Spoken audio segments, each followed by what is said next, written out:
আসসালামু আলাইকুম ওয়া রাহমাতুল্লাহি ওয়া বারাকাতুহু। আপনারা সবাই ভালো আছেন? আলহামদুলিল্লাহ আলহামদুলিল্লাহ। আল্লাহ রাব্বুল আলামিন আমাদের সবাইকে মৃত্যু পর্যন্ত ভালো থেকে নেক আমল করে আজকের এই মাহফিল থেকে উপকারী কথাগুলো শুনে আমলে নিয়ত করে যাওয়ার তৌফিক দান করুন, আমিন। আলহামদুলিল্লাহ আলহামদুলিল্লাহি নাহমাদুহু ওয়া নাস্তাঈনুহু ওয়া নাস্তাগফিরুহু ওয়া নু'মিনু বিহি ওয়া নাতাওয়াক্কালু আলাইহি ওয়া নাউযু বিল্লাহি মিন শুরুরি আনফুসিনা ওয়া মিন সাইয়্যাতি আ'মালিনা।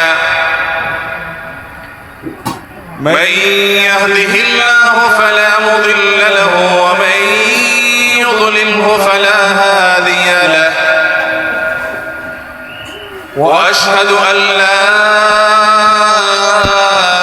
إله إلا الله وحده لا شريك له وأشهد أن محمدا عبده ورسوله أرسله بالحق بشيرا ونذيرا وداعيا إلى الله بإذنه وسراجا منيرا. أما بعد فقد قال الله تبارك وتعالى في كلامه المجيد وفرقانه الحميد: أعوذ بالله من الشيطان الرجيم. بسم الله الرحمن الرحيم. يا أيها الذين آمنوا لا يسخر قوم من قوم عسى أن يكونوا خيرا منهم ولا نساء من نساء عسى أن يكن خيرا منهن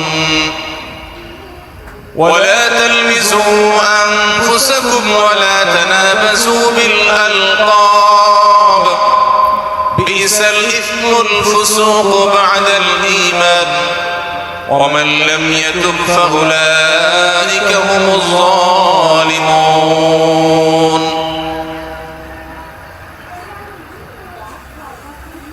আদ্দিন ফাউন্ডেশন কর্তৃক আয়োজিত আজকের এই ঐতিহাসিক মাহফিলের সম্মানিত সভাপতি ওয়াজিবুল ইহতিরাম সম্মানিত উলামায়ে কেরাম, দূর দূরান্ত থেকে আগত, দেশের প্রত্যন্ত অঞ্চল থেকে আসা আমার প্রাণ প্রিয় দিন দরদি ভাইয়েরা এবং পর্দার আড়াল থেকে যে সমস্ত মা বোনেরা আমাদের শুনছেন, সে সকল মা ও বোনেরা, আল্লাহ রাব্বুল আলামিন আমাদেরকে কোরআনে কারীম থেকে, নবী করিম সাল্লাল্লাহু আলাইহি সাল্লামের হাদিস থেকে গুরুত্বপূর্ণ বক্তব্য শোনার জন্য আজ আদ্দিন সকিনা মেডিকেল কলেজ হসপিটালের এই বিশাল মাঠে সমবেত হওয়ার তৌফিক দিয়েছেন। সেজন্য রব্বে কারীমের কাছে আমরা শুকরিয়া জানাই, আলহামদুলিল্লাহ। সম্মানিত উপস্থিতি, এই বিশাল বড় জনসমাগম, এই বিশাল বড় ওয়াজ মাহফিল,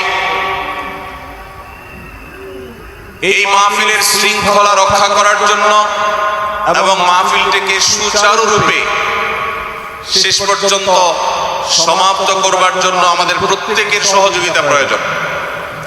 আজকের এই মাহফিলে আসার আমাদের যে মূল উদ্দেশ্য, কোরআন এবং হাদিস থেকে আলো গ্রহণ করা, আমাদের জীবনকে কোরআনের আলোতে আলোকিত করা, আল্লাহ এবং তার রাসূল সাল্লাল্লাহু আলাইহি ওয়াসাল্লামের আদর্শে আমাদেরকে আদর্শবান হিসেবে গড়ে তোলা। আমরা সে আদর্শের সঠিক শিক্ষা গ্রহণ করবার প্রয়োজনে প্রত্যেকে ধৈর্য ধারণ করি, সবর করি। আজ বাংলাদেশের যে সমাজ বাস্তবতা রয়েছে, সেই সমাজ বাস্তবতায় সূরাতুল হুজুরাত প্রতিটি ঘরে ঘরে প্রত্যেক মুসলমানকে বারবার পাঠ করা, পুনর্পাঠ করা প্রয়োজন। আমার রব, আমার আল্লাহ যদি আমাকে শক্তি সামর্থ্য দিতেন, আমি আমার দেশের প্রত্যেক মুসলিম ভাইকে বোনকে হাত জোড় করে অনুরোধ করে অনুনয় বিনয় করে সূরাতুল হুজুরাতের শুরু থেকে শেষ পর্যন্ত যে 18টি আয়াত রয়েছে, এই 18 আয়াতে ঐতিহাসিক যে 7টি বিশেষ বার্তা রয়েছে, সেই বার্তাগুলো গ্রহণ করবার উদ্দেশ্যে বারবার অর্থ সহকারে সূরাতুল হুজুরাত বুঝে বুঝে পড়ার, এর তাফসীর দেখার, এর সামারিকে বারবার জানার জন্য আমি অনুরোধ করতাম। আল্লাহ তাআলা আমাদের সবাইকে সূরাতুল হুজুরাত এর আলো দ্বারায় সবাইকে আলোকিত হওয়ার তৌফিক দান করুন। আমি যে সূরার সামারি আপনাদেরকে বলতে যাচ্ছি, যে সূরাকে সামনে রেখে আজকের এই ঐতিহাসিক মাহফিলে কোরআনে কারীমের দেওয়া 7টি বার্তা দিতে চাইছি, সেই সূরার নাম হলো সূরাতুল হুজুরাত। এই সূরা কোরআনে কারীমের 26তম পারায় অবস্থিত এবং এই সূরা কোরআনে কারীমের সূরার যে সিরিয়াল, সেই সূরার সিরিয়ালে 49তম সূরা। এই সূরার আয়াত সংখ্যা হলো 18।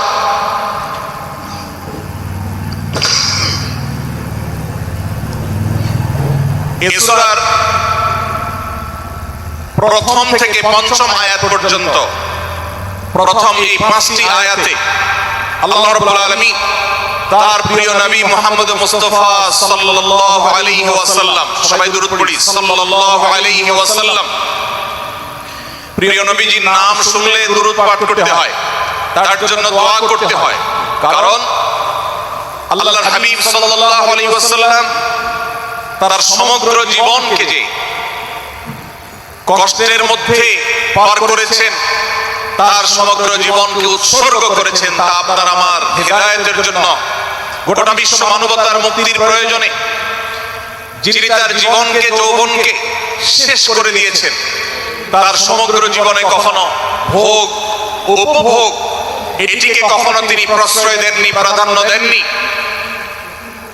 দিনাতিপাত করেছেন অত্যন্ত কষ্টের সাথে, শত সহস্র বাধার সম্মুখীন হয়েছেন, শুধুমাত্র কিয়ামত পর্যন্ত আগত সকল মুসলিম নরনারীর কাছে যেন কোরআনের বার্তা পৌঁছে যায়, সবাই যেন হেদায়েত প্রাপ্ত হয়ে যায়, সবাই যেন মুক্তি প্রাপ্ত হয়ে যায়, সবাই যেন জান্নাতি হয়ে যায়, সবাই যেন জাহান্নাম থেকে মুক্তি লাভ করে, এই উদ্দেশ্যে তার সমগ্র জীবনকে তিনি উৎসর্গ করেছেন। আমাদের হেদায়েতের জন্য, আমাদের কল্যাণের পথে আহ্বানের জন্য, আমাদের জান্নাতে নেওয়ার জন্য, যার সমগ্র জীবনে কখনো ভোগ উপভোগকে প্রশ্রয় দেননি, কষ্টে নিপতিত হয়েছেন, তিনি চাইলে মক্কার রাজত্ব করতে পারতেন, তিনি চাইলে মক্কার সবচেয়ে ভোগী মানুষ হতে পারতেন, কিন্তু সেটা না করে তিনি যে ত্যাগের দৃষ্টান্ত স্থাপন করেছেন, প্রিয় নবী মুহাম্মদ সাল্লাল্লাহু আলাইহি সাল্লামের সেই অবদানের স্বীকৃতি স্বরূপ আমরা তার নাম যখনই শুনবো সাল্লাল্লাহু আলাইহি সাল্লাম বলে তার প্রতি আল্লাহর রহমত যেন, অনুগ্রহ যেন নাযিল হয়, সেজন্য দোয়া করব। আল্লাহ তাআলা তার হাবিবকে রহমত এমনিতেই দান করবেন, আপনি আর আমি তার জন্য রহমতের দোয়া করার মধ্য দিয়ে আমরা সৌভাগ্যবান মানুষের কাতারে শামিল হতে পারবো। তো আমি যেটি বলছিলাম, সূরাতুল হুজুরাতের 1 থেকে 5 নম্বর আয়াত পর্যন্ত এই 5টি আয়াতে আল্লাহ রাব্বুল আলামিন প্রিয় নবী সাল্লাল্লাহু আলাইহি সাল্লামের সাথে আদব এবং শিষ্টাচারের শিক্ষা দিয়েছেন মানব জাতিকে, এবং আল্লাহ রাব্বুল আলামিন ঈমানদারদেরকে পরম মায়ার সাথে ডেকে ইয়া আইয়ুহাল্লাযীনা আমানু, হে ঈমানদারগণ, এই ডাকে আল্লাহ তাআলা ডেকে বলেছেন লা তুকাদ্দিমু বাইনা ইয়াদাইল্লাহি ওয়া রাসূলিহি, তোমরা আল্লাহ এবং তার রাসূলের সামনে আগ বেড়ে কোনো কথা বলবে না, আগ বেড়ে কোনো কাজ করবে না। একজন ঈমানদার, একজন মুসলমান তার এই শিষ্টাচারের শিক্ষা তার জীবনে ধারণ করতে হবে। যখনই আল্লাহ কোনো কথা বলেছেন, আল্লাহ রাসূল সাল্লাল্লাহু আলাইহি সাল্লাম কোনো কথা বলেছেন, এটি নিশ্চিত হতে পারবো আমরা, তখন একজন ঈমানদার আর কখনো সেটার উপর কোনো কথা বলবে না, আগ বেড়ে কোনো কিছু করবে না, কোনো প্রকার সীমা লঙ্ঘন করবে না। আল্লাহ আল্লাহর রাসূল, আল্লাহ বলেছেন, আল্লাহর রাসূল বলেছেন, এটি শোনার পর সে তার আপাদ মস্তককে সারেন্ডার করবে, সে নিজেকে আত্মসমর্পণ করবে, এরপর তার কোনো যুক্তিকে, কোনো বুদ্ধিকে, তার কোনো মতামতকে সে সেখানে আর দাঁড় করাবার চেষ্টা করবে না।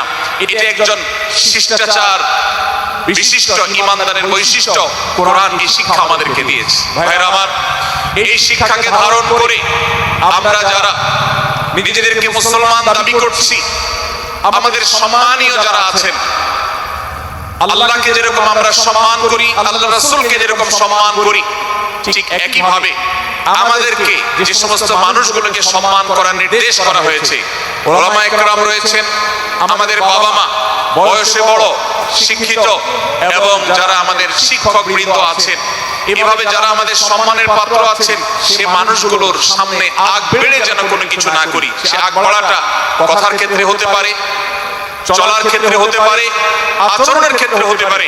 এই শিষ্টাচারের শিক্ষা সূরা হুজুরাতের প্রথম আয়াতে আমাদেরকে দেওয়া হয়েছে। প্রিয় ভাইরা আমার, আমাদের সমাজে আজ যে সমস্ত ভালো গুণের দুর্ভিক্ষ চলছে, ক্রাইসিস চলছে, অভাব চলছে, এর মধ্যে অন্যতম হলো আজ শিষ্টাচারের অভাব। আমাদের সমাজের চতুর্দিকে আপনি দেখতে পাবেন পরিলক্ষিত হচ্ছে। আমাদের শিশু থেকে নিয়ে কিশোর, যুবক থেকে নিয়ে মধ্যবয়স্ক সকল শ্রেণী মানুষের মধ্যে আজ আদব এবং শিষ্টাচারের ভয়াবহ অভাব আমরা দেখতে পাচ্ছি। বিশেষ করে পশ্চিমা সংস্কৃতিকে আমাদের এই স্বদেশে, আমাদের এই মুসলমানদের সমাজে জোর করে পুশ করাবার, সে সমস্ত এজেন্ডাকে বাস্তবায়ন করবার যে প্রচেষ্টা এদেশের এক শ্রেণীর মানুষকে করতে দেখা যায়, তারা এদেশের সমাজের খাঁজে বাজে থাকা ইসলামের কৃষ্টি, কালচার এবং সংস্কৃতিগুলোকে ধুয়ে মুছে পরিষ্কার করবার জন্য শত সহস্র উদ্যোগ নিয়েছে। আমাদেরকে কোরআনের শিক্ষা ধারণ করে, কোরআনের শিক্ষাকে প্রচার করে, কোরআনের শিক্ষাকে প্রতিষ্ঠিত করে ব্যক্তির মধ্যে, ঘরে, পরিবারে, সমাজে, রাষ্ট্রে, সংবিধানে, আইনে, সংসদে, সর্বত্র কোরআনের শিক্ষাকে বাস্তবায়ন করে সেই সমস্ত বিন্দেশী অপসংস্কৃতি চাপিয়ে দেওয়ার ষড়যন্ত্রকে মোকাবেলা করতে হবে ইনশাআল্লাহ। ভাইরা আমার, আর সেজন্য সূরা হুজুরাতের এই শিষ্টাচারের শিক্ষা আমাদের জীবনে খুবই গুরুত্বপূর্ণ। আমরা যখনই কোনো সম্মানীয় ব্যক্তির কাছে আমরা থাকব, তাদের কথার উপরে কথা বলা, তাদের সাথে তর্ক করা, তাদের সামনে আগ বেড়ে কথা বলা, এমনকি তারা যখন চলবেন তাদের সামনে সামনে হাঁটা, এই সবগুলো কোরআনের এই শিষ্টাচারের যে শিক্ষা আছে এর পরিপন্থী। প্রিয় নবী সাল্লাল্লাহু আলাইহি সাল্লামের সময়কার একটি ঘটনা, এক ব্যক্তি তার বাবার সাথে হেঁটে যাচ্ছিলেন, বোঝা যাচ্ছিল না যে তাদের মধ্যে বাবাকে সন্তানকে। অনেক সময় বাপ সন্তানের বাহ্যিক ভাবে দেখে বোঝা যায় না, এরকম কোন কোন ক্ষেত্রে হয়। জিজ্ঞেস করা হলো তাদেরকে, তোমাদের মধ্যে বাবাকে সন্তানকে? বলা হলো যে অমুক বাবা অমুক সন্তান। তখন নির্দেশনা দেওয়া হলো যে সন্তান তার হাঁটা এবং চলার মধ্য দিয়ে এই বিনয়ের প্রকাশ ঘটাতে হবে, আনুগত্যের প্রকাশ ঘটাতে হবে, সম্মান এবং শ্রদ্ধার প্রদর্শন করতে হবে, যার মধ্য দিয়ে বোঝা যায় যে কে সন্তান আর কে বাবা। এর জন্য জিজ্ঞেস করতে না হয়। আজ আমাদের যারা তরুণ আছি, আমরা যুবক আছি, আমরা অনেকেই পশ্চিমা সংস্কৃতি দ্বারা প্রভাবিত হয়ে আমরা শিষ্টাচারের এই গণ্ডি এবং সীমানা পার হয়ে চলে গেছি। কোরআন আমাদেরকে শিষ্টাচারের শিক্ষা দিচ্ছে যে আমরা সিনিয়রদের সামনে বিনয়ের সাথে আচরণ করব, তাদের সামনে সামনে চলা থেকে বিরত থাকবো, যথাসম্ভব তাদেরকে অনুসরণ করার চেষ্টা করব, তাদের সাথে কথা হবে, তাদের আগ বেড়ে কথা হবে না, তাদের কোনো জিজ্ঞাসা থাকলে সেটার উত্তর হবে বিনয়ের সাথে। এই শিষ্টাচারের শিক্ষা আমাদেরকে দেওয়া হয়েছে। এবং একইভাবে সূরা হুজুরাতের প্রথম বার্তার মধ্যে নবী সাল্লাল্লাহু আলাইহি সাল্লামের সাথে আরেকটি শিষ্টাচার শেখানো হয়েছে, তা হলো আল্লাহ রাব্বুল আলামিন আমাদের কণ্ঠকে, আমাদের আওয়াজকে, আমাদের কথাকে নবী সাল্লাল্লাহু আলাইহি সাল্লামের কথার চাইতে যেন আগ বেড়ে না যায়, তার চাইতে যেন উচ্চ কণ্ঠে আমরা কথা না বলি, তার চাইতে যেন উচ্চ স্বরে কথা না বলি, সেই শিক্ষা দিয়েছেন। সেই শিষ্টাচারের শিক্ষা আমাদেরকে দেওয়া হয়েছে। ভাইরা আমার, প্রিয় নবী সাল্লাল্লাহু আলাইহি সাল্লামের সাহাবীরা নবী সাল্লাল্লাহু আলাইহি সাল্লামের প্রতি আদব এবং শিষ্টাচার এত বেশি প্রদর্শন করতেন যে নবী করিম সাল্লাল্লাহু আলাইহি সাল্লামের প্রতি এই শিষ্টাচারের কথা যখন বলা হয়, সাহাবীরা অনেকে নবী করিম সাল্লাল্লাহু আলাইহি সাল্লামের সাথে কথা বলতে রীতিমতো ইতস্তত বোধ করছিলেন যে কিভাবে কথা বলবো, না জানে জোরে হয়ে যায় এবং তাতে না জানে আমি বিয়াদবের কাতারে শামিল হয়ে যাই, শিষ্টাচার বহির্ভূত কাজ করে ফেলি। এবং আল্লাহ তাআলা যে সতর্কীকরণ করেছেন সূরা হুজুরাতের এই 1 থেকে 5 নম্বর আয়াতের মধ্যে, তার আওতায় আমি না জানে পড়ে যাই। তখন সাহাবায়ে কেরাম বিনয় এবং বিনম্রতা অবলম্বন করেছেন এবং তারা একরকম বিপাকে পড়ে গেছেন। এতটা তারা সভ্য ছিলেন, এতটা তারা নম্র ছিলেন, এতটা তারা বিনম্র আচরণ করতেন নবীজির সাথে। ভাইরা আমার, এই বিষয়টিও আমরা শুধুমাত্র আমাদের প্রিয় নবীজির জন্য নয়, এটি আমাদের মা বাবা, আমাদের সম্মানের পাত্র যারা আছেন, আমাদের বয়সে যারা সিনিয়র আছেন, তাদের সামনে কথা বলার সময় আমরা মেইনটেইন করে চলবো। অর্থাৎ আমরা উচ্চ কণ্ঠে তাদের সামনে কথা বলবো না। এই মাহফিলে এখনো শত শত হাজারো মানুষ হয়তো এমন আছেন যারা মায়ের সামনে, বাবার সামনে, বড় ভাইয়ের সামনে, শিক্ষকের সামনে, সিনিয়রদের সামনে, মুরব্বীদের সামনে, ওলামাদের সামনে উচ্চ কণ্ঠে কথা বলেন। প্রিয় ভাইরা আমার, আমরা মুসলমানদের সন্তান, আমরা মুহাম্মদ সাল্লাল্লাহু আলাইহি সাল্লামের উম্মত, আমরা আবু বকর, ওমর, ওসমান, আলী রাদিয়াল্লাহু আজমাইনের অনুসারী, আমরা কোরআনের অনুসারী। কোরআনের অনুসারী কখনো বেয়াদব হতে পারে? কোরআনের অনুসারী কখনো বেয়াদব হতে পারে? কোরআন যে শিষ্টাচারের শিক্ষা দিয়েছে, এই শিক্ষা আজ আমাদের মধ্যে ধারণ করতে হবে, আমাদের সন্তানদের শেখাতে হবে, আমাদের ঘরে ঘরে এই শিক্ষা চর্চা করতে হবে, আমাদের সমাজে এটিকে প্রতিষ্ঠিত করতে হবে। পশ্চিমা সংস্কৃতির যে ছোবল, সে ছোবল আমাদের সন্তানদেরকে আজকাল অনেক ক্ষেত্রে বেয়াদবে পরিণত করছে। তাদের অনেক সময় শিষ্টাচার থেকে বের করে দিচ্ছে। তারা কখনো স্বাধীনতার নামে, কখনো মত প্রকাশের নামে, কখনো বিভিন্ন নামে তারা কিন্তু হারিয়ে যাচ্ছে। আজকের এই বাস্তবতাকে উপলব্ধি করে সূরা হুজুরাতের 1 থেকে 5 নম্বর আয়াত, এর শিক্ষাকে আমাদের মধ্যে ধারণ করতে হবে। আল্লাহ তাআলা আমাদের সবাইকে সেই তৌফিক দান করুন। ভাইরা আমার, সূরা হুজুরাতের প্রথম বার্তা প্রিয় নবী সাল্লাল্লাহু আলাইহি সাল্লামের সাথে শিষ্টাচার, আল্লাহ এবং তার রাসূলের সামনে, আল্লাহ এবং তার রাসূলের সামনে আগ বেড়ে কোনো কথা না বলা, আগ বেড়ে কোনো আচরণ না করা, এটা তার প্রতি শিষ্টাচারের অংশ। এবং আল্লাহ রাসূলের সামনে উচ্চ কণ্ঠে জোরে কথা না বলা, এটাও তার প্রতি শিষ্টাচারের অংশ। আল্লাহ তাআলা আমাদেরকে এই শিষ্টাচার আমাদের জীবনের প্রত্যেকটা পদে পদে ধারণ করার তৌফিক দান করুন, আমিন। ভাইরা আমার, সূরা হুজুরাতের দ্বিতীয় যে শিক্ষা, সেই শিক্ষাটা বর্ণিত হয়েছে এই সূরার 6 থেকে 8 নম্বর আয়াত। 6 থেকে 8 নম্বর এই আয়াতের মধ্যে আল্লাহ রাব্বুল আলামিন আমাদেরকে দ্বিতীয় শিক্ষা দিয়েছেন, ঈমানদার কখনো কোনো কথা বলার আগে সেই কথা সত্য কিনা, বাস্তব কিনা সেটি যাচাই বাছাই না করে বলবে না। ঈমানদার কখনো গুজবে কান দিবে না। ঈমানদার কখনো শোনা কথার উপর ভিত্তি করে কোনো সিদ্ধান্ত গ্রহণ করবে না। এই শিক্ষাটাও আজকের বাস্তবতার আলোকে আমাদের সমাজের জন্য অত্যন্ত গুরুত্বপূর্ণ এবং প্রয়োজনীয়। প্রিয় ভাইরা আমার, আমাদের চতুর্পাশে যদি আমরা তাকাই, আমরা দেখতে পাবো সোশ্যাল মিডিয়াতে, ফেসবুকে আজকাল কোন তথ্য উপাত্ত পেলে সেটার পরখ করা ছাড়া, যাচাই বাছাই করা ছাড়া, সত্য অসত্য নিরূপণ করা ছাড়া আমরা অনেকে সেটার প্রচার প্রচারণায় নেমে যাই। আমরা অনেকে সেটার শেয়ার দেওয়া শুরু করে দিই। আমরা অনেকে এটার উপর ভিত্তি করে অনেকে নিন্দা মন্দ করা শুরু করে দিই। এমনকি আজ আমরা যেই জায়গায় দাঁড়িয়ে আছি, বাংলাদেশের যে সামাজিক বাস্তবতা, সেই বাস্তবতার আলোকে বলা যায় অনেক সময় অনেক ব্যক্তিকে সমাজে মিডিয়ার মাধ্যমে নানাভাবে হয়রানি করে তাকে খারাপ মানুষ হিসাবে, কালপ্রিট হিসাবে দেখানো হয়, অথচ তার দোষ, যে সমস্ত দোষের কথা তাকে বলা হয়, যে সমস্ত দোষে তাকে দোষী বানানো হয়, সে সমস্ত দোষ থেকে তিনি শত সহস্র গুণ পবিত্র এবং পরিচ্ছন্ন। ভাইরা আমার, আজকের এই বাস্তবতায় আমাদেরকে বিশেষ করে লক্ষ্য রাখতে হবে যে আমরা যেই কোনো মূল্যে, যেই কোনো ভাবে যেন কোনো প্রকার গুজবে কান না দেই। আমরা সেই ইসলামের অনুসারী যে ইসলামে আমাদের প্রিয় নবী সাল্লাল্লাহু আলাইহি ওয়াসাল্লাম মসজিদে নববীতে তার একান্ত পরিবেশের মধ্যে এক সাহাবী জোরে কোরআন তেলাওয়াত করছিলেন। তিনি তাকে বলছিলেন, তুমি কোন বধির রবকে শোনাচ্ছ না, তোমার রব সবকিছু শুনতে পান, অতএব তুমি তোমার এই উচ্চ কণ্ঠের তেলাওয়াত দিয়ে আশপাশে মানুষের ডিস্টার্বের কারণ হবে না।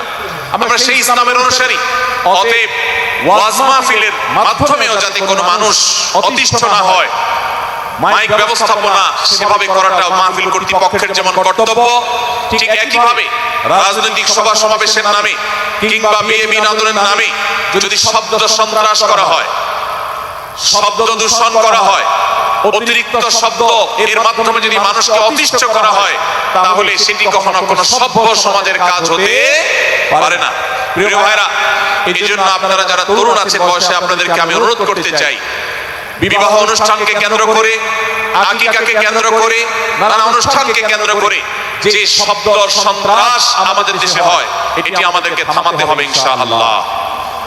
আমরা যদি সবাই সজাগ হয়ে যাই, আমরা যদি সবাই সতর্ক হয়ে সচেতন হই, ইনশাআল্লাহ এই যে শব্দ দিয়ে মানুষকে কষ্ট দেওয়ার অপসংস্কৃতি, বিশেষ করে ভিনদেশী যে অপসংস্কৃতি আমদানি করা হয়েছে, এই অত্যাচার এদেশে থামাতে হবে ইনশাআল্লাহ। আল্লাহ আমাদের সবাইকে তৌফিক দান করুন। ভাইরা আমার, আমরা আমাদের আশেপাশে কোনো তরুণরা যদি এরকম শব্দ করে, গান বাজিয়ে অন্য মানুষকে অতিষ্ঠ করে, ঈদের সময় দেখা যায় বিশেষ করে সে সমস্ত যুবকদেরকে কাউন্সিলিং করতে হবে, তাদেরকে বোঝাতে হবে যে তোমার আনন্দ কখনো আরেকজনের বেদনার কারণ হতে পারে না। বহু হার্টের রোগী আছেন, বহু অসুস্থ মানুষ আছেন, বহু ছোট শিশু আছে যাদের কষ্টের কারণ হয়। বিধায় আমরা কখনো আমাদের শব্দ দিয়ে কাউকে কষ্ট হতে দিব না। আল্লাহ আমাদের সবাইকে তৌফিক দান করুন। মাশাআল্লাহ, অনেকটা নীরব নিস্তব্ধ হয়েছে। আমি যে জায়গাটা ছিলাম আবার সেখানে ফিরে যাই। সূরা হুজুরাতের দ্বিতীয় শিক্ষার কথা বলছিলাম ভাইরা। 6 থেকে 8 নম্বর আয়াত যদি আপনি পাঠ করেন সূরা হুজুরাতের, আপনি দেখতে পাবেন সেখানে আল্লাহ রাব্বুল আলামিন ঈমানদারদেরকে যেই কোনো সংবাদ, যে কোনো তথ্য, বিশেষ করে অনির্ভরযোগ্য সূত্র থেকে যখন পাবে, ফাসিক থেকে যখন শুনবে, যার ভিতরে আল্লাহর ভয় নাই সেরকম মানুষ থেকে যখন পাবে, সেই সংবাদ তথ্য উপাত্ত যাচাই করা ছাড়া সেই সংবাদ যেন বলে না বেড়ায়। আপনি শহরে যান কিংবা গ্রামে, শিক্ষিত দেখুন কিংবা অশিক্ষিত, সর্বশ্রেণীর মানুষের মধ্যে আজ এই ব্যাধি দেখতে পাবেন চরম আকার ধারণ করেছে। কারোর ব্যাপারে কোনো নেগেটিভ কথা শুনেছেন, কোনো মন্দ কথা শুনেছেন, সেই কথার প্রচারণা শুরু করে দেন। সেটা কি সঠিক কিনা, সেটা কি সত্য কিনা, সেটা কি যথার্থ কিনা, সেটা কোনো প্রপাগান্ডা কিনা, সেটা কোনো মিথ্যাচার কিনা, সেটা কোনো গুজব কিনা, এটা যাচাই করার প্রয়োজন অনুভব করে না। অথচ আমরা সেই মুহাম্মদ সাল্লাল্লাহু আলাইহি সাল্লামের উম্মত, যে মুহাম্মদ সাল্লাল্লাহু আলাইহি সাল্লাম আমাদেরকে সতর্ক করেছেন, কাফা বিল মারই কাযিবান আন ইউহাদ্দিসা বিকুল্লি মা সামিআ, কোন ব্যক্তি যা শুনে সেটাই যদি বলে বেড়ায়, তথ্য উপাত্ত যাচাই না করে, সেটাকে ভালো করে যাচাই বাছাই না করে, সেটাকে অনুসন্ধান না করে, সত্য নিরূপণ করবার চেষ্টা না করে, তাহলে সে মিথ্যাবাদী হওয়ার জন্য যথেষ্ট। এজন্য আজকের এই মাহফিল থেকে আমরা অঙ্গীকার করে যাব, আজকের এই মাহফিল থেকে আমরা নিয়ত করে যাব, এই মজলিসে বসে এই মুহূর্তে নিজে নিজে সংকল্প করব, আমার জীবনে সোশ্যাল মিডিয়া কিংবা ফেসবুকে, ইউটিউবে অথবা অফলাইনে আমার বাস্তব জীবনে আমি কখনো কোনো মানুষ সম্পর্কে যে কোনো তথ্য উপাত্ত পেয়ে ভুল কোনো ধারণা, মন্দ কোনো ধারণা করার প্রতি পোষণ করব না। কোনো তথ্য উপাত্ত যদি পাই, কোনো সংবাদ যদি পাই অনির্ভরযোগ্য সূত্রে, তাহলে সেক্ষেত্রে সেটা যাচাই বাছাই করা ছাড়া আমি সেটাকে বিশ্বাস করতে যাব না। এটাই হলো আমাদের ঈমানের দাবি। ভাইরা আমার, একজন ঈমানদার এতটা সরল হবে না যে যা শুনবে সে সেটাকে বিশ্বাস করে বসবে। একজন ঈমানদার এতটা বাস্তবতা থেকে দূরে থাকবে না যে তিনি তার পাওয়া কোনো সংবাদকে অনুসন্ধান করবে না। আল্লাহ তাআলা আমাদের সবাইকে সূরা হুজুরাতের এই দ্বিতীয় শিক্ষাটাকে আমাদের জীবনে ভালো করে ধারণ করার তৌফিক দান করুন। আল্লাহ বলেছেন, ইয়া আইয়ুহাল্লাযীনা আমানু, হে ঈমানদারেরা, ইন জাআকুম ফাসিকুম বিনাবাইন ফাতাবায়ানু, তোমাদের কাছে কোনো ফাসিক, যার মধ্যে আল্লাহর ভয় নেই, এরকম কোন মানুষ যদি কোন সংবাদ উপস্থাপন করে, এমনকি গণমাধ্যমেও যদি কোনো সংবাদ প্রচারিত হয়, সংবাদদাতার মধ্যে যদি আল্লাহর ভয় না থাকে, সে যদি টাকার বিনিময়ে কারোর চরিত্র হনন করতে পারে, সে যদি অ্যাডভার্টাইজ পেয়ে কোন কোম্পানির হয়ে দালালি করতে গিয়ে অন্য কারোর বিরুদ্ধে কোনো মিথ্যাচার করে, সে যদি বিদেশিদের এজেন্ডা বাস্তবায়ন করতে গিয়ে আলেম সমাজের চরিত্রকে কলঙ্কিত করে, কোন ভালো মানুষকে দোষী হিসেবে সাব্যস্ত করে, আল্লাহ তাআলা আমাদেরকে সতর্ক করেছেন ফাতাবায়ানু, সেই সংবাদ সত্য কিনা আমাদেরকে যাচাই করতে হবে। আন তুসিবু কওমান বিজাহালা ফাতুসবিহু আলা মা ফাআলতুম নাদিমিন, যদি আমরা যাচাই বাছাই না করে যা শুনি সেটাকে বিশ্বাস করতে থাকি, তাহলে আমরা একসময় লজ্জিত হতে হবে, অনুতপ্ত হতে হবে আমাদের এই ভুল অবস্থানের কারণে। এজন্য ভাইরা, আজকের এই মাহফিল থেকে আমরা প্রতিশ্রুতি নিজের সঙ্গে নিজে নিয়ে যাব যে আমরা কখনো কোন তথ্য উপাত্ত পেলে, কোন সংবাদ পেলে সেটাকে বিশেষ করে কারো চরিত্র সম্পর্কিত যদি হয়, কারোর সম্পর্কে নেগেটিভ যদি হয়, তাহলে সেটাকে বিশ্বাস করবার আগে ভালো করে অনুসন্ধান করব। যতক্ষণ আমি নিশ্চিত না হব ততক্ষণ পর্যন্ত সেটার প্রচার করব না। আল্লাহ তাআলা আমাদের সবাইকে কোরআনের এই শিক্ষাটাও আমাদের জীবনে ধারণ করবার তৌফিক দান করুন। ভাইরা আমার, তৃতীয় যে শিক্ষা সূরা হুজুরাতের, সেটি হলো আল্লাহ রাব্বুল আলামিন সূরা হুজুরাতের 9 এবং 10 নম্বর আয়াতে ঈমানদারদের মধ্যে যদি কখনো মতভিন্নতা, মতপার্থক্য, এটা যদি মারামারিতে পরিণত হয়, ঈমানদারদের মধ্যে যদি কখনো দুই পক্ষ গন্ডগোল এবং ফাসাদের মধ্যে লিপ্ত হয়ে যাওয়ার মতো দৃশ্যের অবতারণা হয়, তাহলে আমরা যেন আমাদের মুসলমান ভাইদের ঘর পোড়ার মধ্যে আলু পোড়া দিতে না যাই। আমরা যেন আমাদের মুসলমান ভাইদের মধ্যকার বিভেদকে আরো বৃদ্ধি করতে সহায়তা না করি। আমরা যেন মীমাংসার পথ অবলম্বন করি। আমরা যেন তাদের মধ্যকার সম্পর্কের যে অবনতি হয়েছে সেটাকে দূর করবার চেষ্টা করি। আল্লাহ রাব্বুল আলামিন এই নির্দেশ দিতে গিয়ে বলেছেন, ওয়া ইন তাইফাতানি মিনাল মুমিনিনা ইকতাতালু, যদি ঈমানদারদের দুটি দল, দুটি গ্রুপ নিজেদের মধ্যে মারামারিতে লিপ্ত হয়ে যায়, ফাসলিহু বাইনাহুমা, তাহলে তোমরা সেই বিবাদমান দুটি দলকে মীমাংসা করবার চেষ্টা করবে। আজ আমাদের মধ্যে এরকম বহু বিষয়কে কেন্দ্র করে মুসলমানদের মধ্যে অনেক সময় মুখোমুখি অবস্থান আমরা দেখতে পাই যা দুর্ভাগ্যজনক, যা হওয়ার কথা ছিল না। এমনকি জাগতিক বিষয়ে যেমন হয়, ধর্মের নামে, ইসলামের নামে আজ আমরা হাজার হাজার টুকরা হয়েছে। আজ গোটা বিশ্বে আমাদের মুসলমানদের যে অবস্থান দুর্বল হয়েছে, এর অন্যতম প্রধান কারণ হলো আমাদের অনৈক্য।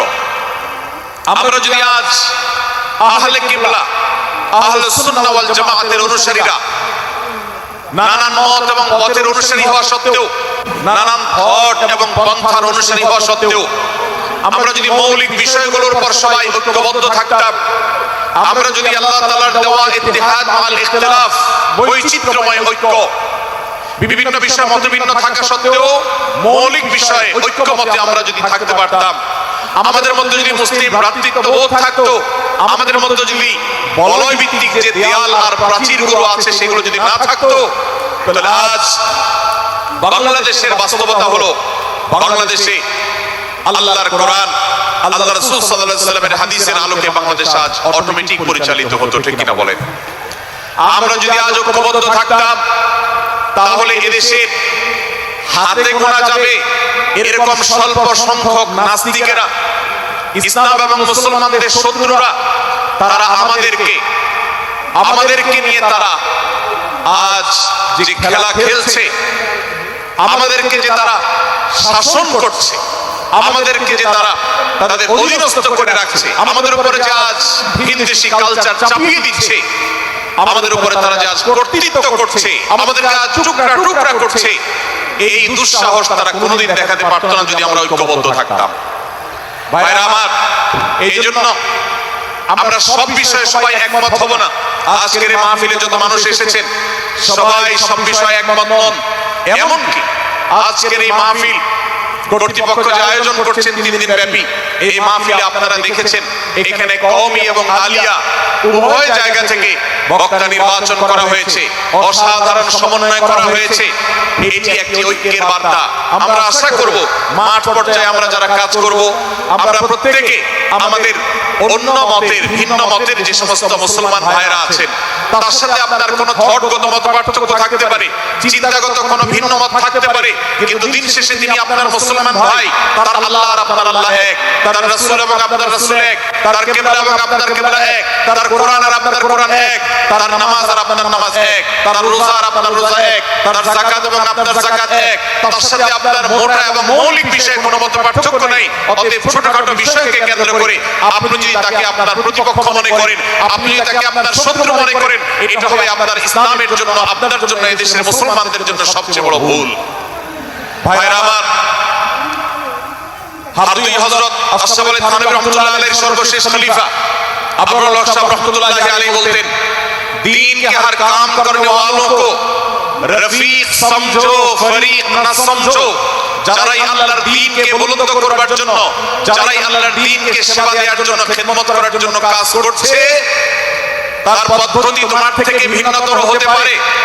তাকে তুমি তোমার বন্ধু মনে করো, সহযাত্রী মনে করো, পথযাত্রী মনে করো, সহযোদ্ধা মনে করো, তোমার প্রতিপক্ষ মনে করবে না। প্রিয় ভাইরা আমার, আজ বাংলাদেশে ইসলাম যতটা পিছিয়ে আছে তার প্রধান কারণ হলো আমাদের অনৈক্য। আজ আমরা যদি আমাদের মধ্যকার যে সমস্ত দেয়াল এবং প্রাচীরগুলো, অদৃশ্য প্রাচীরগুলো উঠে আছে, যেগুলো আমাদের মুসলিম ভ্রাতৃত্বকে ভেঙে খান খান করে দিয়েছে, টুকরো টুকরো করে দিয়েছে, যদি আজ আমরা সে সমস্ত অদৃশ্য প্রাচীরগুলো দূরে সরাতে পারতাম, আমার ভিন্ন মতের ভাইকে যদি আমার ভাই মনে করতে পারতাম, তার যদি আমি কল্যাণকামী হতে পারতাম, আল্লাহর কোরআনের ঘোষণা অনুযায়ী এই মুসলমানদের ঐক্যবদ্ধ শক্তিকে দমাবার শক্তি পৃথিবীর কারোর নাই, কারোর নাই, কারোর নাই। আজ আমার ভাইয়েরা ফিলিস্তিনে মার খাচ্ছে, যদি আজ গোটা বিশ্বের মুসলমানরা আমরা ফিলিস্তিনের মুসলমানদের উদ্ধারের ব্যাপারে ঐক্যবদ্ধ থাকতাম, ফিলিস্তিনের মুসলমানের দিকে চোখ তুলে তাকাবার শক্তি বিশ্বের কোনো কাফেরদের থাকতো না। আজ যদি আমরা আমাদের মুসলমান নির্যাতিত ভাইদের ব্যাপারে সারা বিশ্বের মুসলমানরা ঐক্যবদ্ধ অবস্থান গ্রহণ করতে পারতাম, মুসলমানের দিকে চোখ তুলে তাকাবার শক্তি বিশ্বের কোনো কারোর থাকতো না। ভাইরা আমার, গোটা বিশ্বে ঐক্য প্রতিষ্ঠা করা আপনার আমার মতো সাধারণ মানুষের দ্বারা হয়তো সম্ভবপর হবে না, কিন্তু আমরা যারা মাঠ পর্যায়ে কাজ করছি, আমি আপনাদেরকে করজোড় করে অনুরোধ করতে চাই, আমি জানি আপনার এলাকাতে, আপনার মহল্লাতে আপনার সাথে অন্য মুসলমান ভাইদের অনেক ক্ষেত্রে মতভিন্নতা আছে। সেটা রাজনৈতিক দৃষ্টিভঙ্গির ক্ষেত্রে হতে পারে, সেটা ধর্মীয় থট এবং মানহাজ, মাযহাব, মাসলাকগতভাবে হতে পারে, সেটা অন্য কোনো ইস্যু ভিত্তিক মত পার্থক্য হতে পারে। আল্লাহর জন্য, আল্লাহর ওয়াস্তে, আল্লাহর ওই আয়াতকে মেনে আমল করার চেষ্টা করি আমরা। আল্লাহ বলেছেন, ওয়া'তাসিমু বিহাবলিল্লাহি জামিআন ওয়া লা তাফাররাকু, তোমরা আল্লাহর রশিকে সবাই ঐক্যবদ্ধভাবে আঁকড়ে করে ধরো, ঐক্যবদ্ধভাবে আল্লাহর রশিকে আঁকড়ে ধরো, তোমরা পরস্পর বিচ্ছিন্ন হয়ে যেও না। আমরা অনেক ফরজের কথা শুনেছি, নামাজ রোজা ফরজ আমরা জানি, বাবা মার প্রতি সদ্ব্যবহার করার ফরজের কথা আমরা জানি, আত্মীয়তার সাথে সুসম্পর্ক, আত্মীয়তার বন্ধন রক্ষার কথা আমরা জানি, ফরজ হওয়ার কথা জানি, কিন্তু মুসলমানদের ঐক্যবদ্ধ থাকতে হবে এই ফরজের কথা আমরা অনেকেই জানি না। ভাইরা আমার, মুসলমানদেরকে আল্লাহ রাব্বুল আলামিন ঐক্যবদ্ধ থাকার নির্দেশ দিয়েছেন। এই ঐক্যটা এর মানে এই নয় যে সবাই এক মতের হয়ে যাবে সব বিষয়ে। বিভিন্ন বিষয়ে আমাদের মধ্যে মতপার্থক্য থাকবে, তারপর আমরা একে অন্যের সহযোদ্ধা হব, সহযাত্রী হব, আমরা একে অন্যের কল্যাণকামী হব, একে অন্যের ভালো চাইবো। আমার ভিন্ন মতের মুসলমানের কোনো ক্ষতিতে আমি খুশি হব না, তার ক্ষতিতে আমি কষ্ট পাবো, তার সাফল্যকে আমি এনজয় করব, আনন্দিত হব। এটা যদি করতে না পারি, তাহলে আমি কখনো খালেস এবং সচ্চা মুসলমান হতে পারলাম না। আল্লাহ তাআলা আমাদের অন্তরগুলোকে উদার করে দিন, ব্রড করে দিন, প্রশস্ত করে দিন, বড় করে দিন, উম্মাহর ঐক্যের প্রয়াসী হওয়ার তৌফিক দান করুন, আমিন।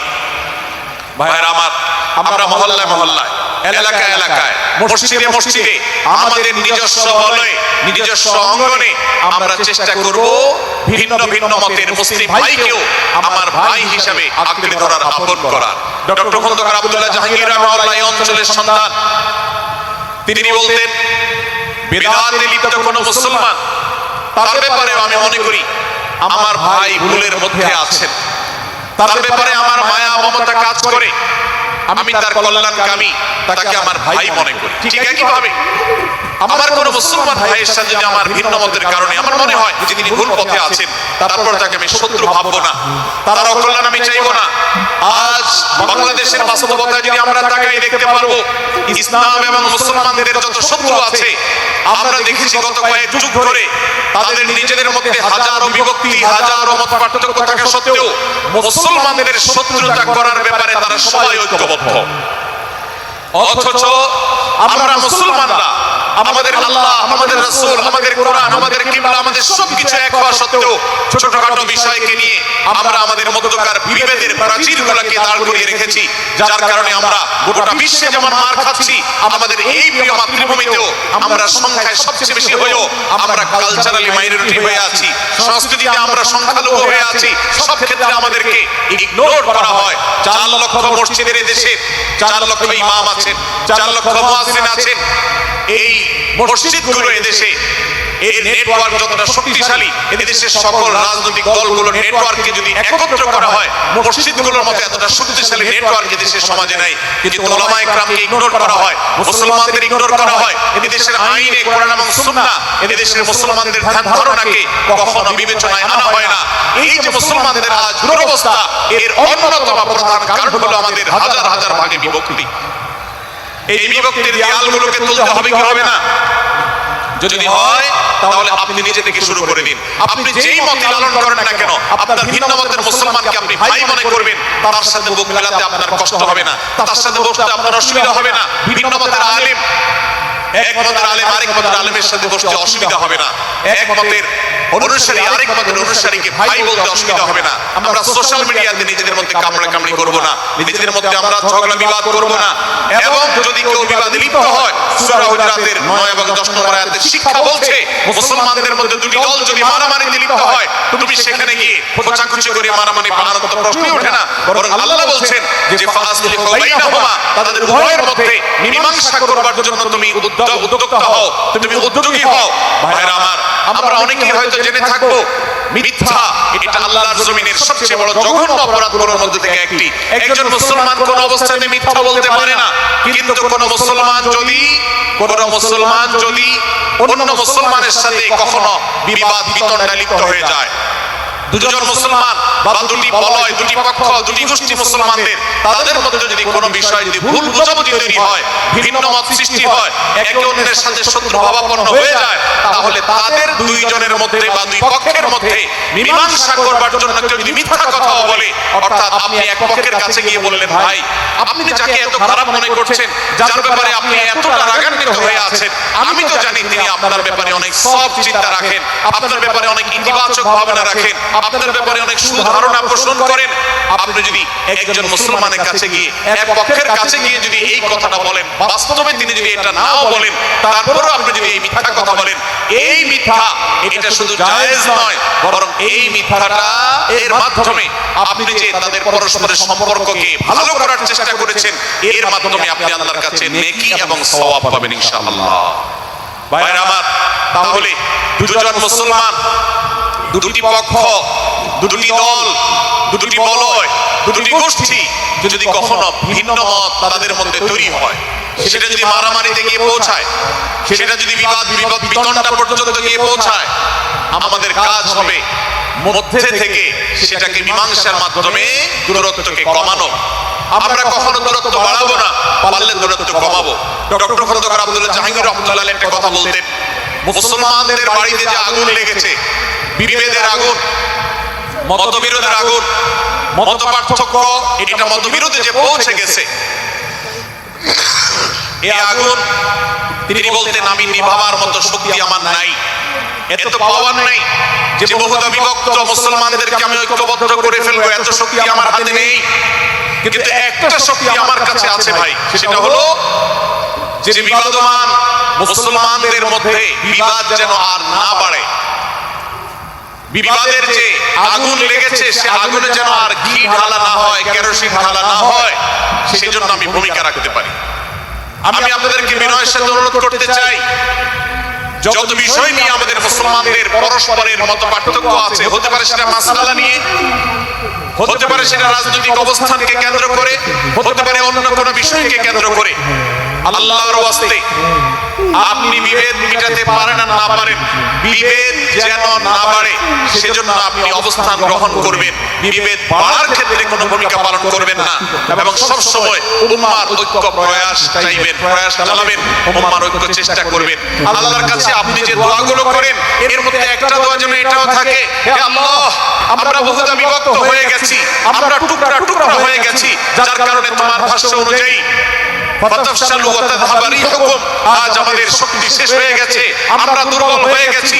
আজ বাংলাদেশের বাস্তবতা যদি আমরা বলি, যে দেশের 90-95 ভাগ মানুষ মুসলমান, সে দেশে আজ হাতে গোনা কিছু নাস্তিক, কিছু ইসলাম বিদ্বেষী, মুসলমান বিদ্বেষীরা তারা আমাদেরকে আজ উঠা বসা করায়, তারা আমাদের আইন নির্ধারণ করে, তারা আমাদের শাসক নির্ধারণ করে, তারা আমাদের সব বিষয়গুলোকে নির্ধারণ করে দেয়। আমাদের সন্তানরা পাঠ্যপুস্তকে কি পড়বে সেটাও ইসলাম বিদ্বেষীরাই ঠিক করে দেয়। ভাইরা আমার, এই অবস্থার যদি পরিবর্তন চাই তাহলে আমাদের মধ্যকার দূরত্বগুলো কমাতে হবে। এই জন্য আপনার দোয়ার মধ্যে আল্লাহর কাছে নিবেদন করুন, আল্লাহ আপনি আমাদের মধ্যকার বিভেদগুলো কমিয়ে দিন, আল্লাহ আমাদের ওলামাদেরকে ঐক্যবদ্ধ করে দিন, আল্লাহ আমাদেরকে ইত্তেহাদ মাল ইখতিলাফ, বৈচিত্র্যময় ঐক্য, মতভিন্ন থাকা সত্ত্বেও মৌলিক বিষয় ঐক্যবদ্ধ হওয়ার তৌফিক দান করুন। সীসাডালা প্রাচীরের মতো আমাদেরকে কাঁধে কাঁধ মিলিয়ে আল্লাহ এবং তার রাসূল সাল্লাল্লাহু আলাইহি ওয়াসাল্লামের আদেশ নিষেধকে ব্যক্তি, সমাজ, পরিবার, রাষ্ট্রে সর্বত্র বাস্তবায়নের জন্য কাজ করার তৌফিক দান করুন। আমরা আমাদের দোয়ার মধ্যে মুসলমানদের ঐক্যের জন্য দোয়া করব তো ইনশাআল্লাহ। আল্লাহ তাআলা আমাদেরকে সেই তৌফিক দান করুন। ভাইরা আমার, তাহলে সূরা হুজুরাতের তৃতীয় শিক্ষা বলছিলাম 9 থেকে 10 নম্বর আয়াতে আল্লাহ রাব্বুল আলামিন মুসলমানদের মধ্যে যদি কখনো বিবাদ, বিতণ্ডা, মারামারি, মীমাংসা করবার কথা বলেছেন। অতএব যদি কোনো স্বামী স্ত্রীর মধ্যেও কখনো মনোমালিন্য তৈরি হয়, আপনার যদি সেখানে ভূমিকা রাখবার সুযোগ থাকে, আপনি চেষ্টা করবেন উভয়ের মধ্যে দূরত্বটা কমাবার জন্য।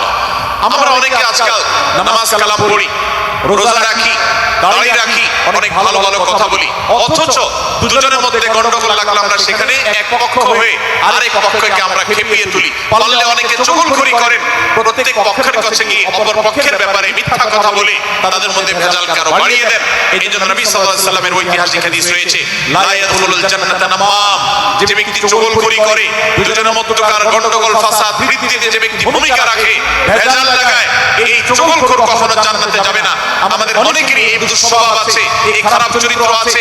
সূরা হুজুরাত এই জন্য আমাদের আজকের যে সমাজ বাস্তবতা আছে, আমাদের যে ব্যাধি আছে ব্যক্তিগত পর্যায়ে, আমাদের পরিবারের সমাজে সর্বত্র যে ব্যাধিগুলো ছেয়ে গেছে, সূরা হুজুরাতের প্রতিটি আয়াত যেন সেই ব্যাধির সবচেয়ে বড় ঔষধ, সেই জন্য সবচেয়ে বড় প্রতিষেধক, সেই জন্য সবচেয়ে বড় সমাধান। এই জন্য আমি বলেছি শুরুতে, আমার যদি আল্লাহ শক্তি সামর্থ্য দিয়ে প্রত্যেক মুসলমানের হাতে পায়ে ধরে সূরা হুজুরাতের 18টি আয়াত, প্রত্যেকটি আয়াত আমি আমার মুসলমান ভাইদেরকে বলতাম, বারবার পড়ুন, বারবার পাঠ করুন, বোঝার চেষ্টা করুন, জীবনকে পরিবর্তন করুন। এদেশে নামাজি মুসলমান আপনি কম বেশি পাবেন, এদেশে রোজাদার মুসলমান কম বেশি পাবেন, এদেশে হজ আদায়কারী মুসলমান কম বেশি পাবেন, এদেশে তাসবিহরত মুসলমান কম বেশি পাবেন। কিন্তু এই দেশে আচার আচরণ, কাজ কারবার, আখলাক এবং বান্দার হক এবং অধিকার, অন্যের অধিকার সংশ্লিষ্ট বিষয়ে সচেতন মুসলমান আপনি খুব বেশি পাবেন না। আর এই জন্যই আমাদের জান্নাতের পথে অনেক বড় অন্তরায় হয়ে আছে। আজ আমাদের চরিত্রগুলো নষ্ট হয়ে গেছে। আমরা নামে মুসলমান, আমরা চুগলখড়ি করি, আমরা নামে মুসলমান দুজনের মধ্যে গন্ডগোল সৃষ্টি করে দেই। গন্ডগোল আগে থেকে সৃষ্টি থাকবে সেটাকে বাড়াবার চেষ্টা করি। আমরা নামে মুসলমান, আমাদের শিষ্টাচার নেই, আদব নেই, লিহাজ নেই। এই জন্য সূরা হুজুরাতের প্রতিটি আয়াত আমাদেরকে শিক্ষা দেয়। আল্লাহ তাআলা আমাদের সকলকে এই শিক্ষাগুলো আজকের এই মাহফিল থেকে আমাদের বুকের ভেতরে পরম যত্ন সহকারে নিয়ে যাওয়ার এবং আমাদের জীবনকে পরিবর্তন করার তৌফিক দান করুন। ভাইরা আমার, তৃতীয় এই শিক্ষাটি শেষ করে আমি বলতে চাচ্ছি, চতুর্থ আয়াতে আল্লাহ রাব্বুল আলামিন আমাদেরকে বলেছেন, আমরা যেন কেউ কাউকে নিয়ে বিদ্রূপ না করি, ব্যঙ্গ না করি, কেউ কাউকে যেন বাজে নামে না ডাকি, কেউ যেন কাউকে খোঁচাখুচি না করি, কেউ যেন কারোর নাম বিকৃত করে তাকে না ডাকি। ভাইরা আমার, এই আয়াতটি আমি শুরুতে তেলাওয়াত করেছি। আল্লাহ বলেছেন, ইয়া আইয়ুহাল্লাযীনা আমানু লা ইয়াসখার কওমুম মিন কওমিন আসা আন ইয়াকুনু খায়রাম মিনহুম। হে ঈমানদারেরা, হে মুসলমানেরা, তোমাদের কেউ যেন অন্য কারোর নাম ধরে অন্য কাউকে ব্যঙ্গ বিদ্রূপ ঠাট্টা না করে। আমরা একে অন্যকে নিয়ে ঠাট্টা করি কি করি না? বিদ্রূপ করার রোগ আমাদের মধ্যে আছে না নাই? ভাইরা আমার, জাগতিক বিষয় তো আছেই, এমনকি দুর্ভাগ্যজনক বাস্তবতা হলো ধর্মের নামে, ইসলামের নামে একদল মুসলমান অপর দল মুসলমানকে নিয়ে হাসি, ব্যঙ্গ, বিদ্রূপ এবং খোঁচাখুচি করা, এই কাজগুলো আমাদের মধ্যে আছে না নাই? আমরা যারা ইসলামের খেদমত মনে করি, আমার ভিন্ন মতের ভিন্ন দলের মুসলমানকে খোঁচাখুচি করি, আমরা যারা আল্লাহর খেদমত মনে করি, ইসলামের সেবা মনে করে, দাওয়াতের কাজ মনে করে, ইসলাম প্রচার মনে করে, ভিন্ন মতের অন্য দলের মুসলমানকে নিয়ে ব্যঙ্গ বিদ্রূপ আর হাসাহাসি করি, তাদেরকে সোশ্যাল মিডিয়াতে, অনলাইনে, অফলাইনে তুচ্ছ-তাচ্ছিল্য করি, আল্লাহর শপথ করে বলছি, এটা ইসলামের সেবা নয়, এটা হলো প্রবৃত্তির পূজা, এটা হলো আপনার নফসের পূজা, এটা হলো আপনার প্রবৃত্তির গোলামি করা, এটা আল্লাহর গোলামি নয়, এটা ইসলামের খেদমত নয়, এটা ইসলামের 12টা বাজানো। ভাইরা আমার, কোন অবস্থাতে একজন মুসলমান অন্য মুসলমানকে নিয়ে ব্যঙ্গ বিদ্রূপ করতে পারে না। আমার মুসলমান ভাই যদি কোনো ভুল কথা বলে, ভুল কাজ করে, আমি যথাযথ নিয়মে তাকে সংশোধনের চেষ্টা করব, সমালোচনা করার দরকার হলে সেটাও করব, কিন্তু হাসাহাসি নয়, বিদ্রূপ নয়, ব্যঙ্গ করা নয়। আজ আমাদের তরুণদের মধ্যে এটা একটা আর্টে পরিণত হয়েছে। আপনারা রোস্টিং ভিডিওর কথা কম বেশি সবাই জেনে থাকবেন। রোস্টিং ভিডিওর কথা আপনারা জানেন কি জানেন না? ভাইরা আমার, রোস্টিং ভিডিও নামটা দেখেন, অর্থাৎ কাউকে রোস্ট করা। আমরা মুরগি রোস্ট করার কথা জানি, এখন মানুষ রোস্ট করার সিস্টেম শুরু হয়েছে। একজন মানুষের কোনো ভুল কিছু পেয়েছেন, অবশ্যই আপনি সমালোচনা করবেন। আপনি একজন মুসলমান হিসেবে জানতে হবে কারোর ভুলের সমালোচনার মূলনীতি আছে, মূলনীতি আছে না নেই? কোরআন এবং সুন্নাহর বাতানো যে প্রিন্সিপাল, সেটাকে লক্ষ্য করে, সেটাকে আমলে নিয়ে, সেটাকে ধরে ধরে যদি আপনি সমালোচনা না করেন, তাহলে আপনার এই সমালোচনা এটাই আপনাকে জাহান্নামে নেওয়ার কারণ হতে পারে। ভাইরা আমার, আপনি কাউকে রোস্ট করার নামে, কাউকে সমালোচনা করার নামে, হতে পারে কেউ ভুল করেছেন, কিন্তু সেটা করতে গিয়ে যদি তার অধিকার নষ্ট করেন, আপনি যদি সীমা ছাড়িয়ে চলে যান, আপনি যদি ব্যঙ্গ বিদ্রূপ করে হারামের পর্যায়ে চলে যান, তাহলে সূরা হুজুরাতের আয়াতের আলোকে আপনি কবিরা গুনাহে লিপ্ত হলেন। আমরা অনেকে আছি যে ব্যক্তিগত পর্যায়ে এই বিদ্রূপ করাটাকে আমরা কোনো বিষয় মনে করছি না। সোশ্যাল মিডিয়াতে অনেকগুলো ভিডিও ক্লিপ আছে, আপনাদের চোখে নিশ্চয়ই পড়েছে, আমার চোখে বহু পড়েছে, যে অনেক সময় দেখা যায় বিনোদনের নামে কাউকে খোঁচাখুচি করা, কাউকে অপমান করা, কাউকে হয়তো ধাক্কা দিয়ে পানি দিয়ে ফেলে দেয়া, কাউকে কষ্ট দেয়া, কাউকে হয়তো প্রতারিত করা, এটাকে আমরা এনজয় করি। অনেক ভিডিও ক্লিপে দেখা যায় এভাবে কাউকে কোনোভাবে অপমানিত করে, কাউকে কোনোভাবে ধোঁকা দিয়ে, বোকা বানিয়ে আমরা এনজয় করি, আমরা হাসাহাসি করি।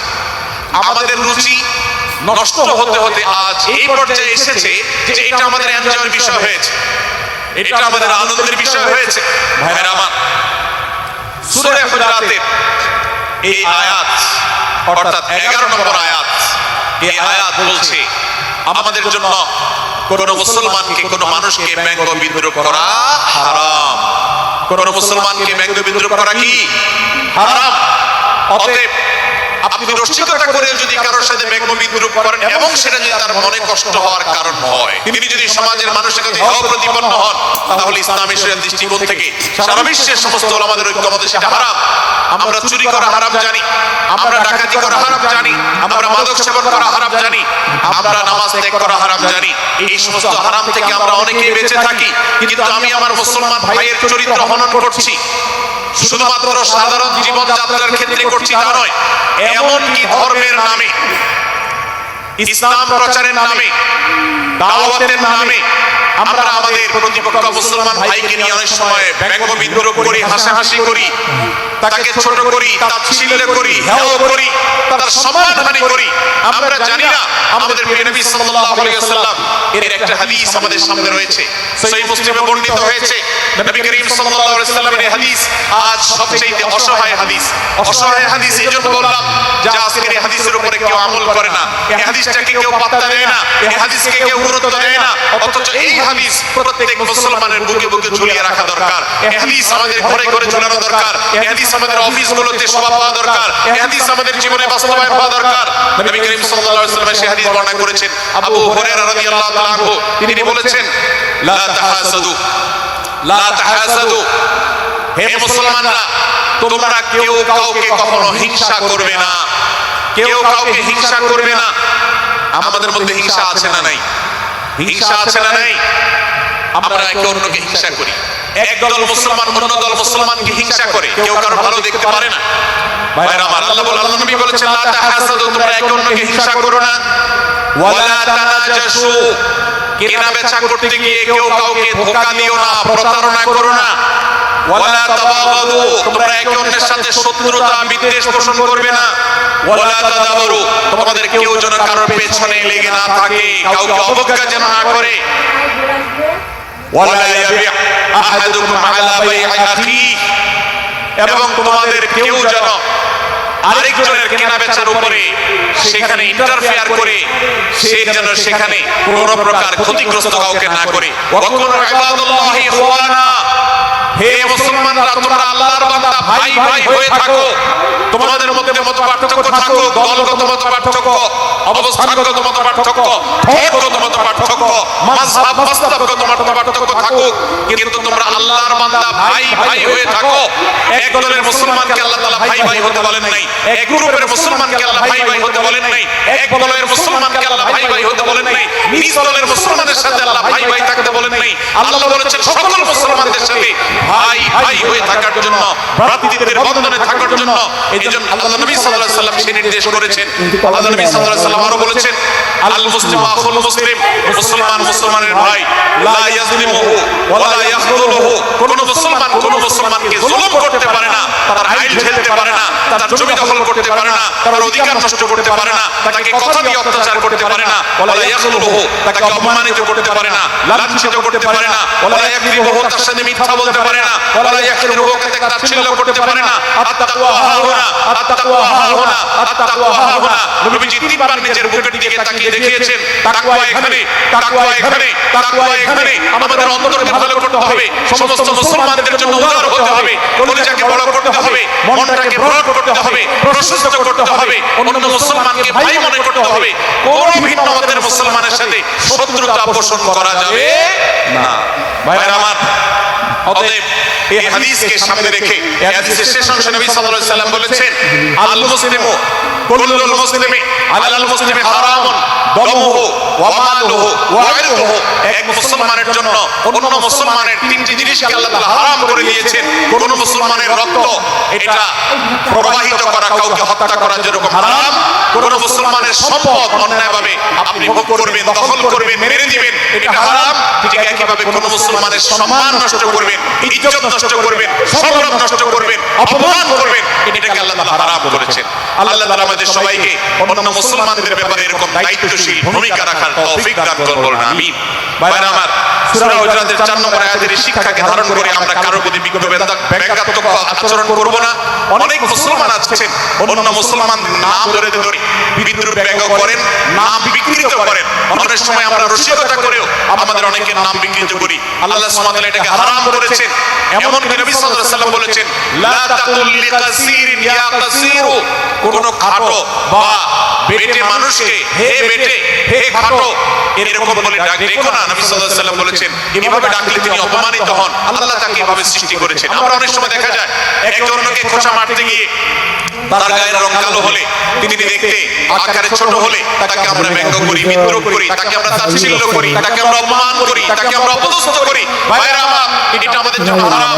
আমি আবার বলছি, চুরি হারাম আমরা জানি, ডাকাতি হারাম আমরা জানি, আমরা অন্যান্য হারামের কথা জানি, কিন্তু এই যে এক মুসলমান অন্য মুসলমানের অধিকার নষ্ট করা হারাম, এটা আমরা জানি না। এক মুসলমান অন্য মুসলমানের নাম বিকৃত করা হারাম, এটা আমরা জানি না।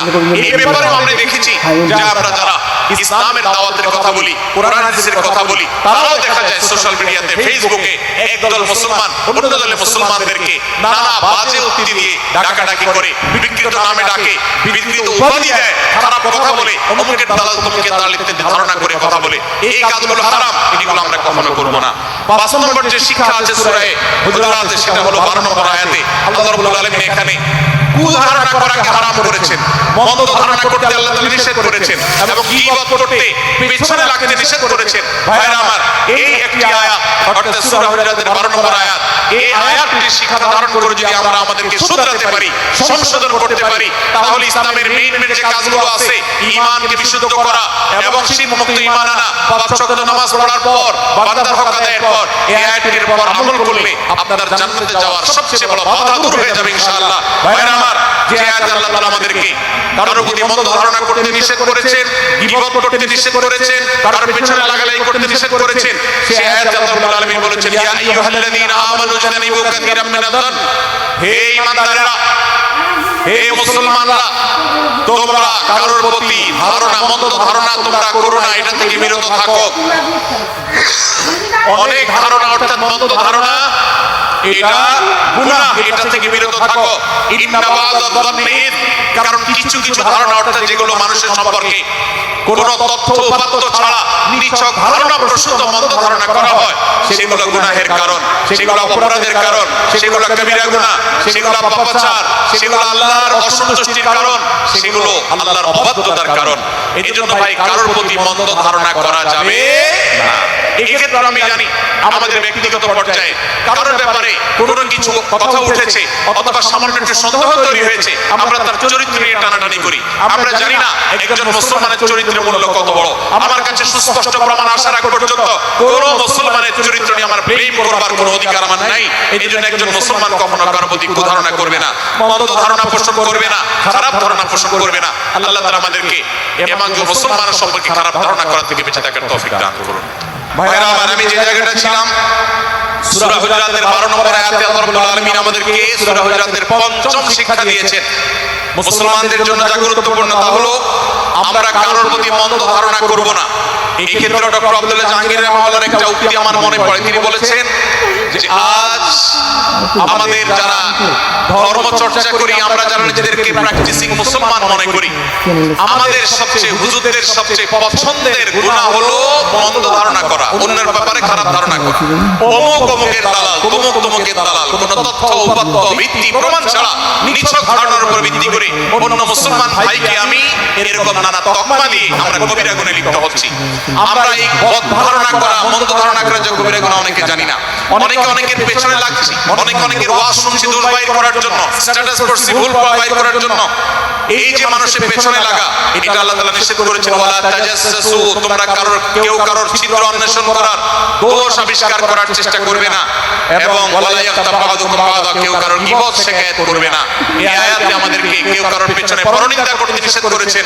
ইসলাম বলে আমরা মানুষের সামনে মানুষের ভুলের কথাগুলো বলবো বিনয়ের সাথে, যাতে তিনি সংশোধিত হন, আর তার পেছনে প্রশংসা করব। আমরা করি উল্টা, আমরা মানুষের সামনে এসে মানুষের প্রশংসা করি আর তার পেছনে গিয়ে তার দুর্নাম করি। ইসলাম যদি আমরা মানতাম, সমাজটা সুন্দর হয়ে যেত। আমরা যদি সামনে কারোর দোষ বলতাম তাহলে তিনি সংশোধিত হতেন, আর পেছনে যদি গুণ বলতাম তাহলে তিনি ভালো সেখান থেকে শিক্ষা গ্রহণ করতেন। সূরা হুজুরাতের 6 নম্বর শিক্ষা 13 নম্বর আয়াতে আল্লাহ তাআলা বলেছেন যে আমাদের সবার গোড়া কোথা থেকে এসেছে, আমাদের গর্বের কোনো বাহ্যিক কারণ নাই তাকওয়া ছাড়া। আল্লাহ বলেছেন, ইয়া আইয়ুহান নাস ইন্না খালাকনাকুম মিন যাকারিন ওয়া উনসা, হে মানুষ সকল, তোমাদেরকে আমি মানুষ, নারী এবং পুরুষ, আদম এবং হাওয়া থেকে সৃষ্টি করেছি। ওয়া জাআলনাকুম শুউবান ওয়া ক্বাবাইলা লিতাআরাফু, বিভিন্ন গোত্রে তোমাদেরকে আমি বিভক্ত করেছি পরিচয়ের জানার জন্য, সুবিধা শুধুমাত্র। আর আল্লাহ বলেছেন শেষে, ইন্নাল্লাহা আলিমুন খাবীর, তোমরা কি করো আল্লাহ জানে। অতএব আমাদের কারোর উপর কারো কোনো শ্রেষ্ঠত্ব নেই তাকওয়া ছাড়া। আল্লাহ বলেছেন, ইন্না আকরামাকুম ইনদাল্লাহি আতকাকুম, আমাদের মধ্যে সবচেয়ে মর্যাদাবান হবে তিনি যার মধ্যে তাকওয়া সবচেয়ে বেশি হবে। আমাদের কোনো বংশগত গৌরব, কোনো অঞ্চলগত গৌরব, অন্য কোনো গৌরব আমাদের থাকবে না, শুধু তাকওয়ার গৌরব আমাদের থাকতে পারে। সেটাও গর্ব, নিষিদ্ধ গর্ব বা অহংকারের মতো নয়, বরং সেটা আমাদের বিনয়ের জায়গা। সর্বশেষ 7 নম্বর যে শিক্ষা সূরা হুজুরাতে রয়েছে, সেটা 14 এবং 14 থেকে 18 নম্বর আয়াতে আল্লাহ তাআলা ঈমান এবং ইসলামের চিহ্ন উল্লেখ করেছেন। যে 6টা শিক্ষা উল্লেখ করা হয়েছে, এর আলোকে মুসলমানকে, মুনাফিককে সেটা নিরূপণ হবে। এইজন্য আল্লাহ তাআলা শেষে এটি উল্লেখ করেছেন।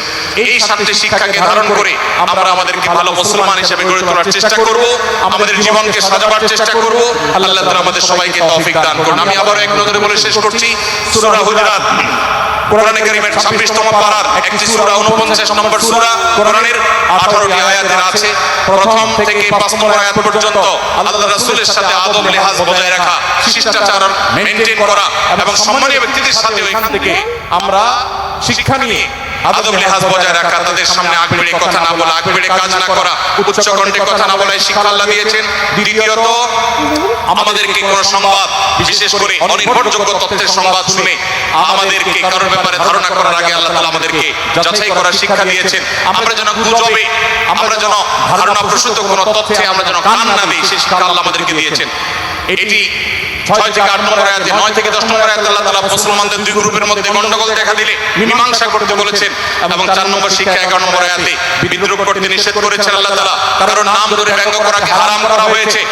এবং 5 নম্বর শিক্ষা 12 নম্বর আয়াতে আল্লাহ তাআলা দিয়েছেন, কারোর প্রতি মন্দ ধারণা করা যাবে না, কারোর পেছনে লাগা যাবে না, এবং কারোর মন্দ নামে কাউকে ডাকা যাবে না, কারোর সমালোচনা তার পেছনে করা যাবে না, এগুলোকে হারাম করা হয়েছে। 6 নম্বর শিক্ষা 13 নম্বর আয়াতে আল্লাহ বলেছেন, আমাদের সবার মধ্যে কারোর কোনো শ্রেষ্ঠত্ব নাই তাকওয়া ছাড়া। যার তাকওয়া যত বেশি, আল্লাহর ভীতি যত বেশি, তিনি আল্লাহর কাছে তত শ্রেষ্ঠ এবং সেরা। 7 নম্বর সর্বশেষ শিক্ষা হলো 14 থেকে 18 নম্বর আয়াতে আল্লাহ রাব্বুল আলামিন ঈমানদারদের আলামত, মুনাফিকদের আলামত উল্লেখ করেছেন। সেখান থেকে শিক্ষা নিয়ে আমরা আমাদের ঈমানকে পরখ করার চেষ্টা করব, আমাদের আমলকে পরখ করার চেষ্টা করব। আল্লাহ তাআলা আমাদেরকে সূরা হুজুরাতের আলোকে আমাদের জীবনকে গঠন করার তৌফিক দান করুন, আমিন। আল্লাহ তাআলা আমাদের সবাইকে আজকের এই তাফসীর কোরআন মাহফিল থেকে সূরা হুজুরাতের এই 7টি শিক্ষাকে ধারণ করে ভালো মুসলমান, যে মুসলমান সম্পর্কে নবীজি বলেছেন আল মুসলিমু আখুল মুসলিম, মুসলমান মুসলমানের ভাই। যে হাদিসে নবীজি বলেছেন যে আল মুসলিমু মান সালিমাল মুসলিমুনা মিন লিসানি ওয়া ইয়াদি, মুসলমান সে যার হাত আর মুখ দ্বারা অন্য কোন মুসলমান কষ্ট পায় না, নিরাপদে থাকে। আমরা আমাদের সমাজকে শান্তিপূর্ণ সুশৃঙ্খল রাখতে হলে আমাদেরকে মুসলমান হতে হবে, ভালো মানুষ হতে হবে। আমাদের হাত মুখ দ্বারা কেউ কষ্ট পাবে না, কারোর হক নষ্ট করব না, কারোর অধিকার নষ্ট করব না, কারোর কষ্টের কারণ হবে না, কাউকে আঘাত করব না, কাউকে গালি দিব না, কারোর কোনো প্রকার অধিকার খর্ব করব না, জুলুম করব না। আল্লাহ তাআলা আমাদের সবাইকে কোরআন এবং হাদিস যে মুসলিমের চিত্র অঙ্কন করেছে, কোরআন এবং হাদিসে মুসলিমের যে রূপরেখা বর্ণনা করেছে, কোরআন এবং হাদিসে যে আদর্শ মুসলমানের চিত্র উপস্থাপন করেছে, আল্লাহ আমাকে, আপনাকে, আমাদের সবাইকে সেই মুসলমান হওয়ার তৌফিক দান করুন, আমিন। ভাইরা আমার, আমরা মুসলমানরা যদি কোরআন হাদিসের আলোকের সেই আদর্শ মুসলমান হতে পারি, বিশ্বের মানচিত্র পরিবর্তন হতে সময় লাগবে না, বাংলাদেশের পরিস্থিতি পরিবর্তন হতে সময় লাগবে না। তবে সবকিছুর আগে আমাদেরকে বদলাতে হবে, আমাদেরকে মুসলমান হতে হবে, কোরআন এবং হাদিসের বাস্তব অনুসারী হতে হবে। প্রকৃত কোরআন হাদিসের অনুসারী হতে পারলে ইনশাআল্লাহ ইসলামের জয় হবে, কোরআন হাদিসের বিজয় হবে, মুসলমানদের বিজয় হবে, মুসলমানদের দুর্দিনের পরিবর্তন আসবে। আমরা বিশ্ববাসীকে দেখাতে পারবো আমরা সবচেয়ে আদর্শবাদী, আমরা বিশ্বের মানবতার সবচেয়ে বড়, সবচেয়ে বড় আমরা অনুসারী এবং মানবতাকে সবচেয়ে বেশি প্রতিষ্ঠাকারী। আল্লাহ তাআলা আমাদের সবাইকে বিশ্ব মানবতাকে, আমাদের ইসলামের সৌন্দর্যকে আমাদের ব্যক্তি জীবনে চর্চা করার মধ্য দিয়ে, পরিবার এবং সমাজে চর্চা করার মধ্য দিয়ে ইসলামের সৌন্দর্যকে আল্লাহ তাআলা তুলে ধরার তৌফিক দান করুন। জাযাকুমুল্লাহু খাইরা ওয়া আখিরু দাওয়ানা আলহামদুলিল্লাহি রাব্বিল আলামিন। ওয়াসসালামু আলাইকুম ওয়া রাহমাতুল্লাহি ওয়া বারাকাতুহু।